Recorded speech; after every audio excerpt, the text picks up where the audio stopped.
Treasury. It's not under Social Security law here. It also says not only don't hassle these people, but don't ask them a lot of questions because this is not our problem here. It's Social Security is probably one of the most unfriendly programs on this universe here. The Department of Treasury, when it comes to disability, has always been disability friendly. I mean, they're not friendly about other things, but there's I teach in a bunch of different law schools, and I do this class called Wacky Things the IRS Does with Disabled Folks, and it's like we kind of go through, if you had a normal person who did this, what do you think the outcome is? And go, let's add a disabled person in the mix and see what they've done. They have these things called private letter rulings, and they will just bend over backwards and do the craziest stuff. My suspicion is the people that write these things must have disabled children. So I just, because a lot of it, I mean, I think we're wrong. What's that? I think I got it to work. You do? Well, if Sorry you. to interrupt. Oh, no, that's fine. Here, if it is, just for the heck of it, just in case there might be somebody watching. Well, DJ.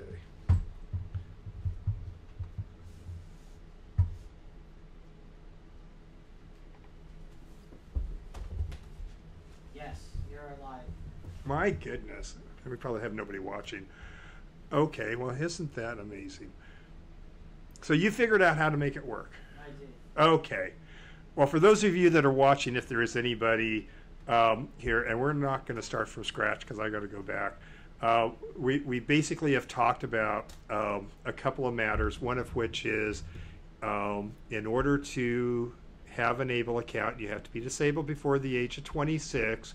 You can do that two ways. You can either do that by being on SSI or Medi-Cal here before SSI or SSDI, or one of the programs here based on a disability before the age of 26, or if you weren't on one of those programs, you have to have a doctor's certificate that says that you would have qualified for SSI or SSDI had you applied. And the way it works is all you need is a doctor's certificate, and when you apply for an ABLE account, you have to certify that you have it. They don't even want the certificate. As we were kind of walking, we have a couple of people in the audience here. When it comes to the ABLE program, the Department of Treasury oversees these things, and they do, and they bend over backwards to make this work. And they've done this not just for ABLE accounts, they've done this for many things. The other thing that we covered, and then we're going to pick up where we left off here, is that there's a limit on how much you can put into an ABLE account. The limit is whatever the gift tax exclusion is. This year it's $14,000 here, and a year, and that's the total amount you can put into it. Also, you can only have one ABLE account. And I do want to apologize to the folks that are watching here, because I know we had a technical problem, but we'll just go ahead. What can you use an ABLE account for? And these are what are called qualified disability expenses. So you can use it for education, housing, transportation, employment, training, and support, assistive technology. By the way, DJ, the sound is going up and down, the green line. Okay, good. I asked if they can hear us, and they said yes. Oh, how wonderful. Okay. Geez, everybody needs a DJ. There we go. You can use it for housing, transportation. So if it's okay to share, we have one parent here who has a child who's working and got knocked off of benefits. And so what I think she's going to do is open up a stable account tonight here, maybe in the morning here. And what this her son would like to use it for is a truck, right? Well, it just happens to say you can use it for a truck. You can use it for employment, training, and support, assistive technology, health, prevention, and wellness, financial management, and administrative expenses. There's my favorite. You can use it for legal fees here, so parents don't forget that. Here, expenses for oversight and monitoring, funeral and burial expenses. Okay, now I've heard a lot of a lot of criticism because there are things that are not on this list. For instance, clothing's not on the list, food's not on the list. There's a number of things on the list. As we're going to kind of cover here, most of the programs will bend over backwards, and if they can come up with some explanation about why it's okay, they'll probably let you do it anyway. The other thing with this is we'll go through a section in a bit about what happens if you use it for something else, and if your child is audited, which is incredibly unlikely, there could be a tax penalty. Okay, so we'll go through that. As far as investments are concerned, they're just like normal 529 plans. So if you're looking at doing day trading with this money, this is not what you want to use. Beneficiaries can direct the investments, but the investments will be selected by the Department of Treasury of whatever state plan you set up. Okay, so a lot of them use TIF-CREF, other different groups. So what you'll be given is a slate of different options, and they go pretty much from ridiculously conservative to conservative. Okay, so what they call aggressive is not that aggressive, and you shouldn't be taking risks with a disabled person's money. You can change the investments twice a year. I've had a 529 plan for my kids for my grandkids for 2 decades, and maybe I should, but I've never once changed the investments. I mean, it's just not something I do. The investment options, as it says, would be determined by the state. So once again, contributions are in after-tax dollars here, just like any 529 plan, and withdrawals must be for qualified expenses, or else the earnings portion would be subject to a regular income tax plus a 10% penalty. So here's an example. Let's say Bob over a decade saves $50,000, and over that period the account earns $10,000 for a total of $60,000. If Bob were to use the $60,000 for a down payment on a house, which is definitely an okay QDE, there would be no taxes due.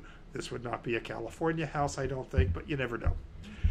If instead, or it definitely wouldn't be a Bay Area house, but if Bob instead were to use $5,000 to pay for a trip to Disneyland, the $5,000 would be taxable plus a 10% penalty. And the reason we put that down is I didn't see entertainment on the list either, but you probably could qualify it as housing and transportation and that kind of thing. So I know when we get into the extended thing, I've got a feeling Bob can go to Disneyland, and the chance of him paying a penalty is pretty small. You no longer are limited to the state in which you live. Originally, when this law was passed, up until the very last minute here, you had to open it up in the state that you lived.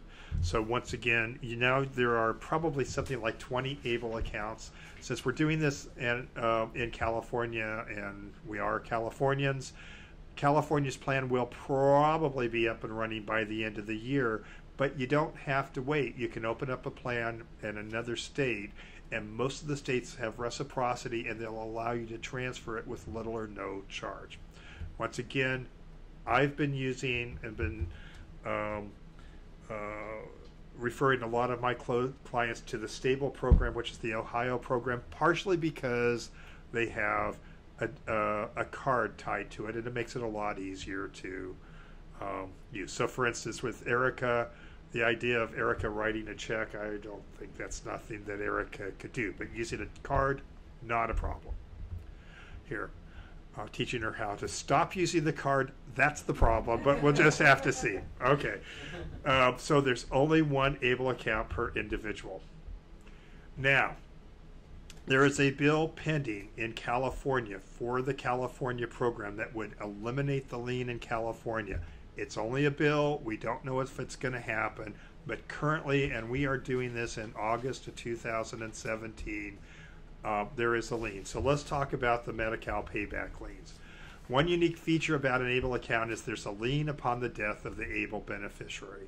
The fact that there's a lien upon this doesn't lessen the value of it. It's just another factor. In the event that the qualified beneficiary dies with remaining assets in the ABLE account, there is a lien for any Medicaid used here, but for any medical assistance here, and the lien is from the time the account was created. Okay. Now, even if they do pass the law in California, if you move to another state, you're going to be subject to that lien. So one of our biggest exports in California is Californians, but that's just something to keep in mind. There is a lien.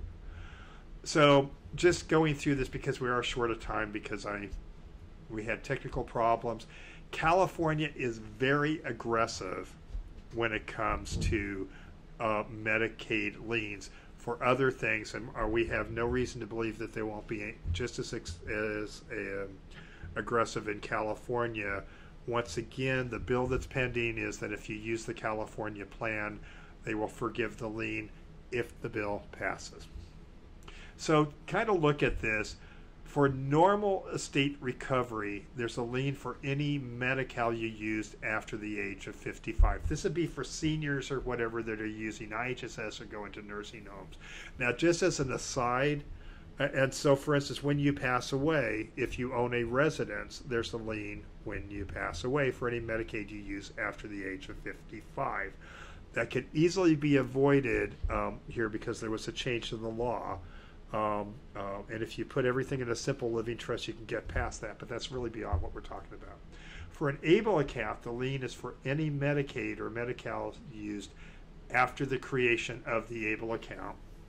And a third-party special needs trust, which is the estate planning special needs trust, there is no lien at all because the beneficiary doesn't own the funds. And in a self-settled trust, these are trusts that are usually for birth injury settlements, here, which we call D4A trusts, or I like to call them Medicaid Payback trusts. There's a lien for any Medi-Cal you use during the lifetime. Here's the takeaway for this.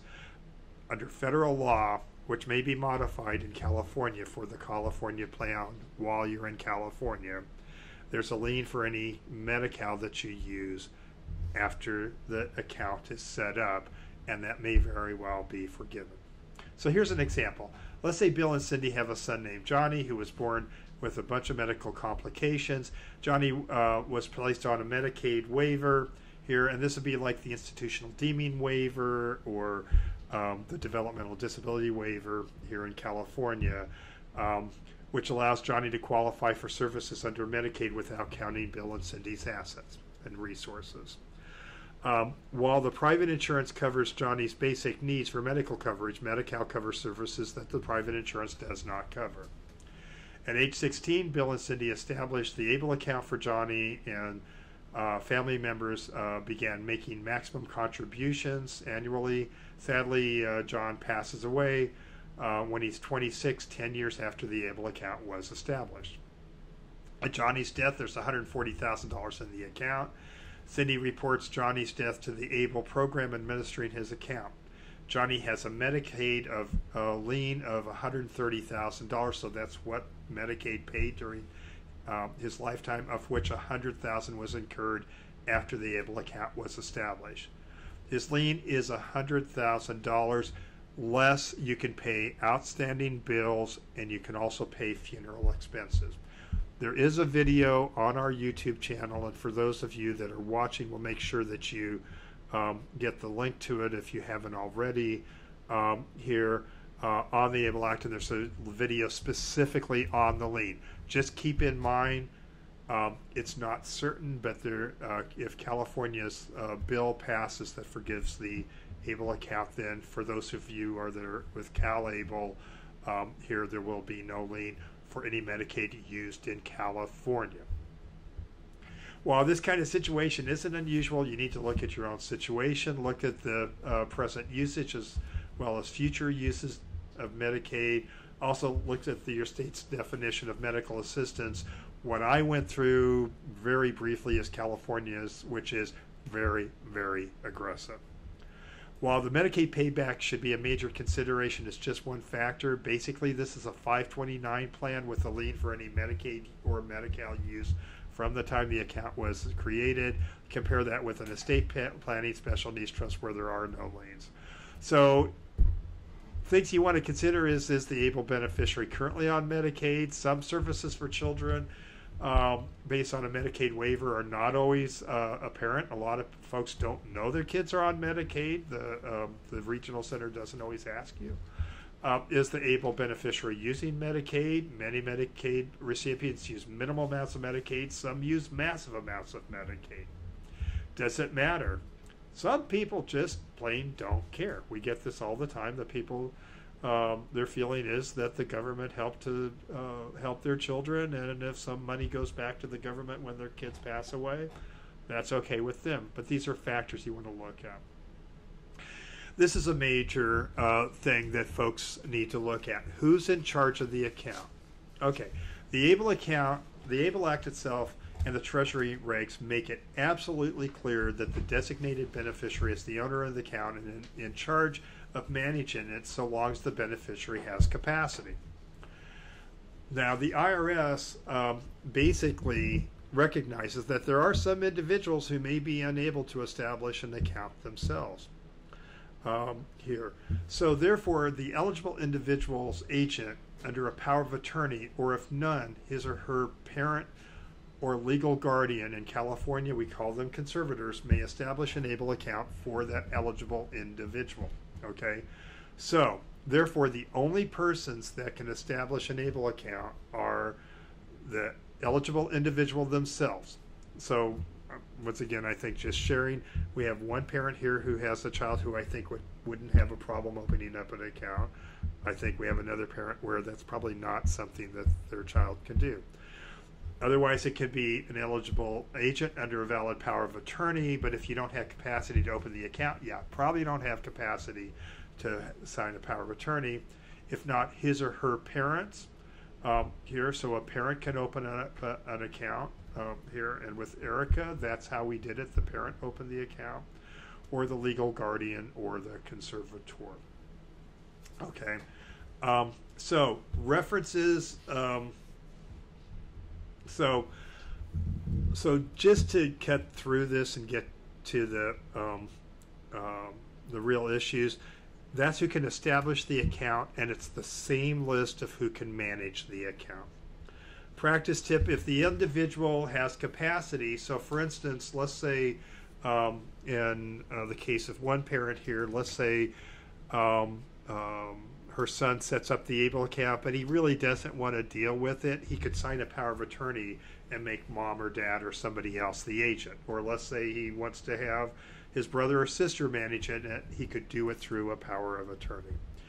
Also, the eligible, and another example comes up is we have a number of folks who have cerebral palsy, for instance, who are fully competent, but maybe they just really, because of their tremors or other challenges, really aren't going to be able to effectively manage it, so they can delegate it to somebody through a power of attorney.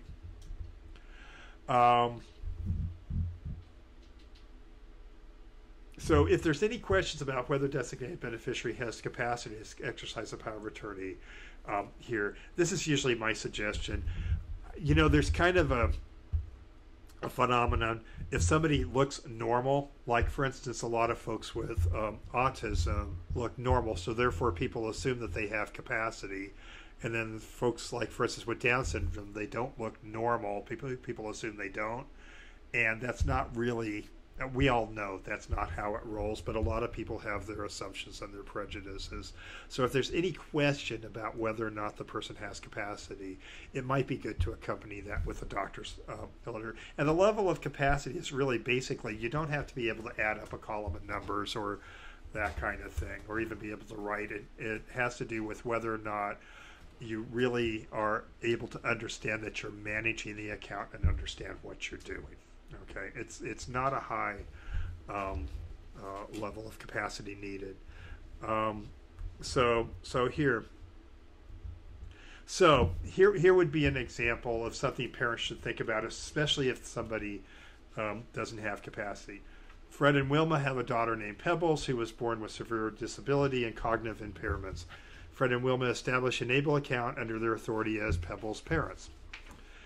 Pebbles lacks authority to establish or manage the account. She also lacks the capacity to establish a valid power of attorney. So Fred and Wilma maintain signature authority, which means they're in control of this thing as the parents. Fred and Wilma pass away in a tragic accident, and their neighbor Barney promises to look after Pebbles if everything happened to them. In order for Barney to, or anyone else to have signature authority over the account, they would need to either become Pebbles' guardian or conservator, or conceivably adopt her. And here's the takeaway with this, especially if you're in a situation where there's an issue with capacity, you need to kind of plan ahead about what's going to happen with that account here if you lose capacity. And for some families, that may mean making sure there's a conservatorship in place. If and we do a lot of programs on conservatorships. There's a lot of folks who could be conserved, but a lot of families, I think, validly decide that they don't want to conserve their child, and that's a personal decision. And whatever decision you make is the right decision. But the problem is, like for instance, in this example here, the only way to get in that account is for somebody to conserve her, and that's something you're going to have to take into consideration. Take a pause. Is that any questions on that, or that's pretty straightforward? Like I say, with your son, you have him sign a power of attorney, and you're pretty much done with it. We have my daughter's adult sister as a third conservator. So she would take over. Yeah, so I feel like we kind of... So you're there. Okay. Yeah. And what about representative payee? If I'm already established as that doesn't... No. Okay, that's just SSI. Entirely, a representative payee would be an entirely different matter. If this were in California, you could do an emergency temporary conservatorship. It would take 2 to 3 weeks to get this in order, and it has to be truly an emergency.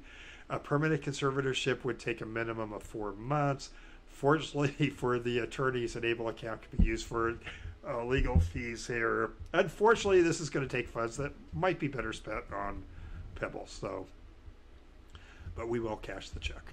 Okay, there we go. In order to determine whether an ABLE account is right for you and your loved one, if the ABLE beneficiary has capacity to manage the ABLE account themselves, have them sign a power of attorney. Okay.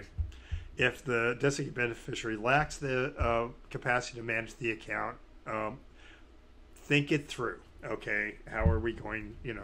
And once again, in the case here of the parent with a child with a conservatorship, they have a sibling who is a co-conservator, so if something happened to the parents, we still have somebody who could be in charge of the account. Okay, this is a big one here, the ABLE Act and housing.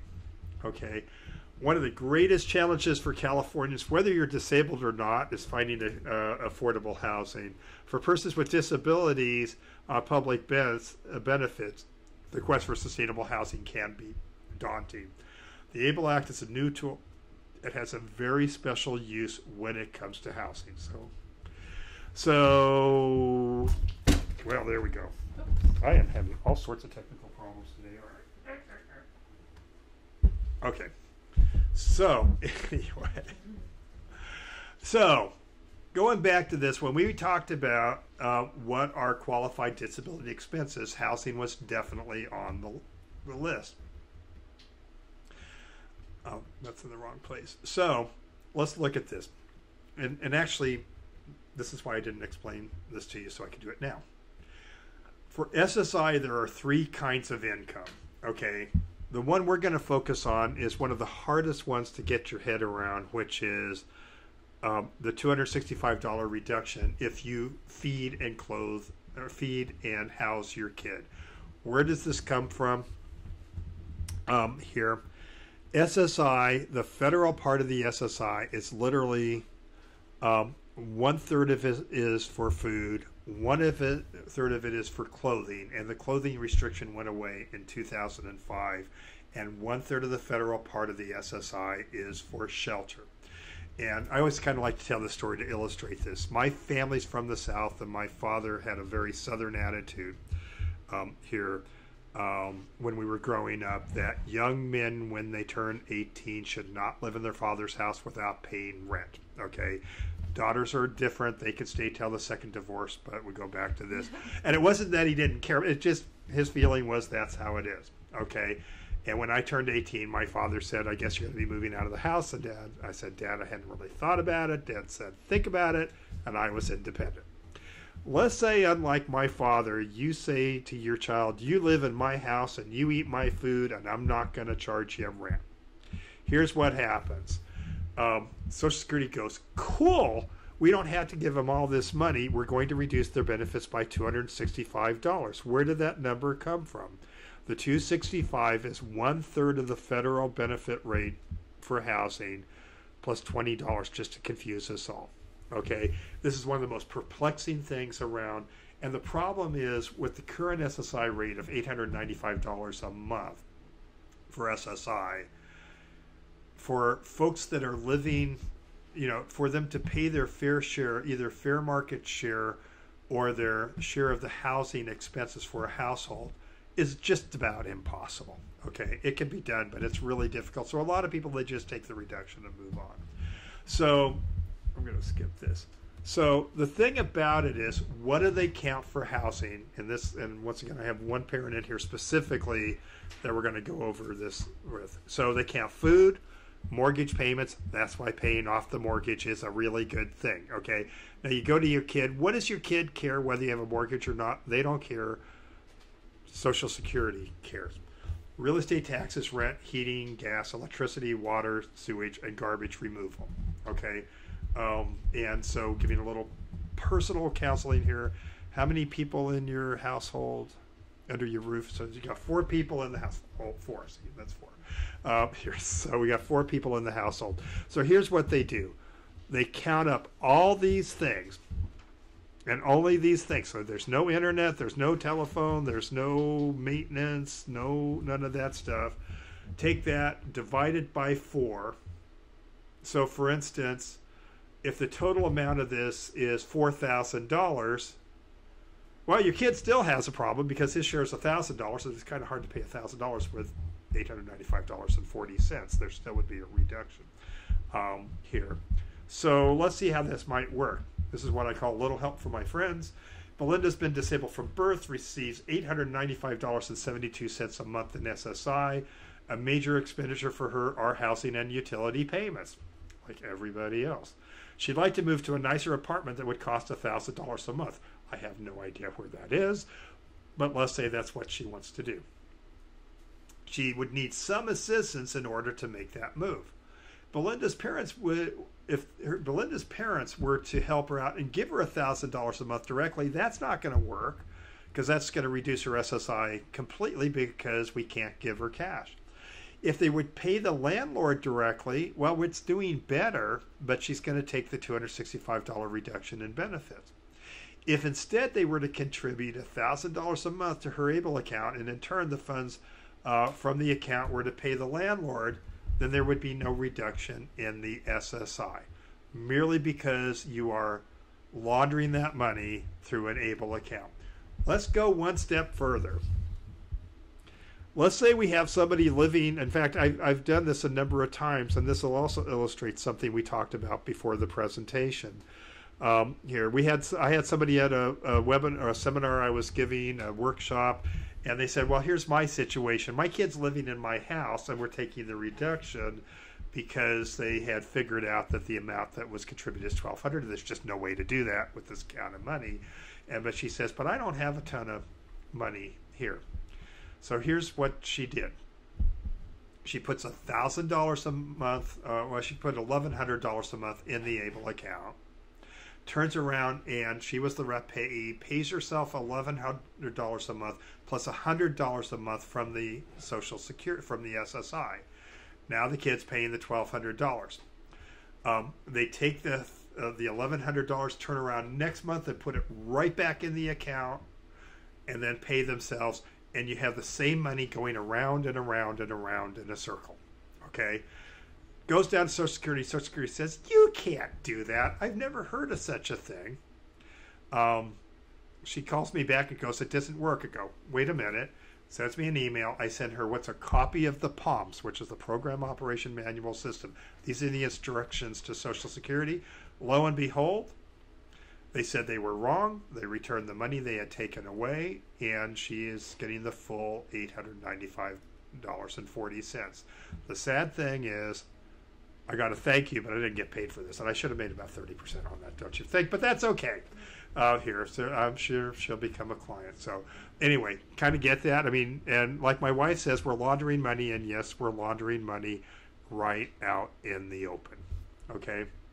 So Belinda's parents want to make sure that in the event that they pass away, they can continue to contribute to her housing needs. So what they do is they establish a special needs trust, an estate planning special needs trust here, and direct that to continue to pay the $1,000 a month in this example into the ABLE account, and then have the ABLE account pay Belinda's rent. Pretty cool. The nice thing about this too is the third-party trust has no lien, so you can keep feeding this thing, and there's no danger of a lien. Okay, so that's kind of cool. I'll say the other nice thing about it is one good thing about the ABLE account is it gives folks a chance to learn how to manage money, right? And go back to my niece. My niece doesn't know how to manage money because she's never had money, okay? So how are you going to learn how to manage money if you've never had money? Well, the nice thing is you can feed these accounts, and I would suggest feed it a little bit at a time and see how they do, okay? Expect that they will screw up, quite frankly, whether they're disabled or not, because my kids who are not diagnosed as disabled, let's face it, they're kids. Big kids, but they're still kids here. But, you know, once again, it's a nice vehicle for teaching folks how to manage money. ABLE Act and taxes, and I'm going to do this pretty quickly here because of time. Because theoretically we're supposed to be over, but we'll just keep going. One of the things it talks about in the ABLE program is that that it's all tax-free and all that, which is really cool and all that. Here is the fact that an ABLE account really is one way of doing things tax-free and being able to do this tax-free, but a special needs trust actually becomes a superior vehicle for investments, and done right, you can put a lot of funds in a third-party trust and not have it taxed. An ABLE account, one cool thing is there's no tax return or anything like that. A special needs trust, when it becomes irrevocable after you pass away, yeah, it has a tax return and there's a little extra work involved. One of the things, and I would kind of suggest tonight, since we're a little short of time, or I'm short of time, you may have all the time in the world, but I don't. Here is there is a video specifically on the taxation of special needs trusts. But one of the things it covers is that a special needs trust qualifies as a qualified disability trust here. And it has its own, actually this is old, it has a $4,100 exemption all by itself here. And the beneficiary has his or her own $4,100 exemption and a standard deduction of about $6,400 in today's dollars. So a third-party trust done right here can shield $14,000 and $14,000 and change of income by doing almost nothing. An ABLE account with $100,000 would need to earn 14% to have any tax benefit greater than a special needs trust. So here's kind of the takeaway, because we can't really get into the technicalities and wouldn't want to anyway tonight. The nice thing about it is it does grow tax-free, and it doesn't produce any taxes. But if you're really doing this for taxes, you should really study this further, because what you will find is the special needs trust will remain the superior vehicle, and it has no lien. Okay. Yeah, I'll do this. So Tiny Tim has a disability who began before the age of 26. He's now 40, and 10 years ago his parents, Bob and Emily, established an ABLE account. By the way, that really was her name, and it's hard to find that in A Christmas Carol. Established an ABLE account for him, as well as an irrevocable third-party special needs trust. Uncle Ebenezer makes $140,000 in gifts to Tiny's ABLE account. Uncle Charles makes $140,000 in gifts over the same period of time to the third-party trust. Tiny's ABLE account has grown tax-free. Distributions would be tax-free so long as they are for qualified disability expenses. His SSI has been in suspension ever since it grew beyond $100,000. Tiny's third-party special needs trust has been invested in a portfolio that takes into consideration the qualified disability trust exemption, Tiny's personal exemption, and a standard deduction. The third-party trust can shelter actually $4,100 of income by doing nothing at all, and $14,400 if it's making distributions. The third-party special needs trust has no effect on Tiny's SSI eligibility if it grows over $100,000 and is not subject to a lien here. If no other donations are made, the person with signature authority over the ABLE account might want to coordinate with the trustee of the special needs trust to spend the ABLE account first here and invest the third-party special needs trust for growth. What's best for Tiny? A lot of things to consider. One is the investment option. So if you're looking at having expended investment options, which is not always good, a third-party trust will be the better way to go. Although no matter what you do, you shouldn't get into aggressive investments. Benefit eligibility. Once again, it may be that Tiny, when his parents either retire, become disabled, or pass, will be on childhood disability benefits, and maybe the SSI and Medicaid just won't matter. The desirability of Tiny to control the funds. This is huge because one thing about a third-party trust is the trustee has absolute discretion over every distribution. With the ABLE account, if the child has capacity to manage it, they can do any full thing they want to, and sometimes that's a good thing. Sometimes not so good. And the size of the funds being set aside. Once again, my feeling is the best use of these things is not really for savings. It's for employment. It's for housing. It's for giving a little bit more latitude to folks. Call me prejudiced because I run an office that is based on doing special needs trusts. I still think the special needs trust is going to be the superior vehicle. Although, as far as the size of the funds, let's say Uncle Ebenezer, instead of giving $140,000, really it's only up for giving $14,000, and maybe Uncle Ebenezer isn't all that excited to spend thousands of dollars to buy a special needs trust. Then, in that case, the ABLE account at least gives an option here. And the other thing is the lien. So here's the thing, and then we can take a few questions, and then I've got a boogie here. And I'm sorry we had technical problems this evening. It's a new tool, and in specific situations, this is a great way to shelter assets right out in the open here and stay qualified for SSI and Medi-Cal, IHSS, and related programs.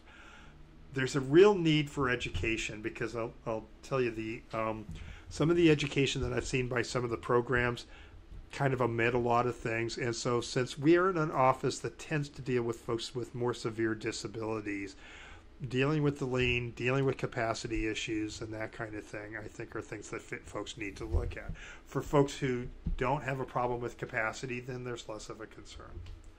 So anyway, with that, and I know I rushed through this, do any of you have questions? Knowing that you're on mic, which is fine. But you're not on camera, just me. Do we still have anybody watching, or did we lose it? There are 6 watching. No kidding. Yes, but we do have a question from the live chat. Oh, we do. Well, Yeah. what is our question, DJ? You know what we have to do? We got to put a camera on you. That would be really cool. So he's actually a pretty good-looking guy, don't you think? I don't Thanks. know. Yeah, he's okay. Okay, It DJ. says, what about child support? Can this income be sheltered if put into an ABLE account? We don't know. And actually, that's a really good question. And so the question, in case folks can't hear it, is what about child support? And this is something that a group of us are working with here. And we actually may have, with the Dale Law Firm, and we hope the judge isn't watching tonight, may have the first case where this has happened. Okay. So did I mention that this has a major benefit for housing, right? So we actually have something on the website here that goes through, it's meant for attorneys, but it's something anybody can follow, is like if you were to have the child support irrevocably assigned to an ABLE account. So let's say you assign $14,000 a year, and then they turned around and used that money to pay for housing, then you could do it without any reduction in benefits. If the support goes directly for housing, you're going to take the $265 reduction. So the thing with it right now is there is nothing in the family law code that says you can do this. We do have a case where the judge is going to do it anyway because he thinks this is cool here. And the last thing I'm going to do is question his authority to do this because he's the judge and I'm not here. Personally, I don't think he has the authority to do that. There's nothing in the family law code that says you can do it. But if you can make it work, that's cool. Any other questions? One thing we were covering with one of the parents tonight is using this for folks that are working. So actually, she got caught in the same trap a lot of people have, is that her son was working and he kept going over the $2,000 resource limit here. And what he'd really like to do is buy a truck. Okay. This is made to order for that kind of situation because he can take the funds up to $14,000 a year and keep feeding that account. And eventually he can save it up to buy a truck and still keep his resources below $2,000. For those of you that have loved ones or if you are working, there's a website, and I'm going to give you the long name of the website, and then you should write down the short name. The website is disabilitybenefits101.org or db101.org. Absolutely should bookmark this. This is a program, this is a website put together by the World Institute on Disabilities, partially established by a mentor of mine, Ed Roberts. Here, this has all sorts of information about working. It has calculators that'll tell you how much you can earn. Here, it'll have different suggestions about how if you go over certain amounts. It's an absolute must for folks that are working disabled here. And it has a lot of good information about benefits as well. And it has some really good information about the ABLE account, which I edited. So once again, being an attorney, of course, I'm full of myself and would bring up something like that. Any other questions? Last call. With that, once again, we will put this up on YouTube probably for a month, and then I'm going to take this down because I don't think this is my best presentation here. But we have, I think, 9 hours of programs on the ABLE account on our Achieving Independence website. The other thing is, if I could show the website up in the upper right corner here, which you can't see because there is a place where you can subscribe, and there will we put out probably about 20 videos a year on all sorts of different subjects, and you will be noticed when that happens. With that, I want to thank you tonight. This is Steve Dale signing off, and honey, I'll be home in a minute. Okay,